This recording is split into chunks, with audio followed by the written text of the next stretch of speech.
સુરતના કાપોદ્રા વિસ્તારની યુવતી અને સાથે મિત્રતા કેળવી તેણીને ન્યૂડ ફોટા વિડીયો વાયરલ કરવાની ધમકી આપી વારંવાર દુષ્કર્મ આચરનાર 9 મહિનાથી ફરાર આરોપીને કાપોદ્રા પોલીસે ઉત્તર પ્રદેશના આગ્રાથી ઝડપી પાડ્યો હતો।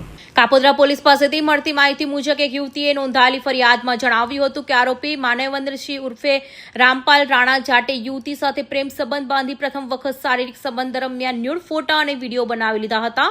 ત્યારબાદ તે વાયરલ કરવાની ધમકી આપી અને એક વખત બળજબરીપૂર્વક દુષ્કર્મ આચર્યું હતું। યુવતીના સ્ક્રીનશોટ તેમજ ન્યૂડ ફોટા તેના સગા સંબંધીઓને વોટ્સએપ અને ઇન્સ્ટાગ્રામ મારફતે મોકલી બદનામ કરી હતી।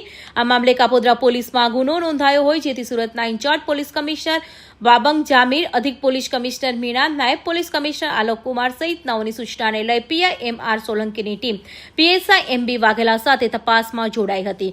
ત્યારે એએસઆઈ રાજદીપ ભાઈ અને પીસી અર્જુનસિંહે છેલ્લા 9 મહિનાથી વોન્ટેડ આરોપી મૂળ રાજસ્થાન ઢોલપુરનો અને માનવેન્દ્રસિંહ ઉર્ફે રામપાલ રાણા જાટને ટેકનિકલ સર્વેલન્સ અને હ્યુમન સોર્સના આધારે ઉત્તર પ્રદેશના આગ્રામાંથી તેને ઝડપી પાડી તેને સુરત લાવી તેની ધરપકડ કરી હતી।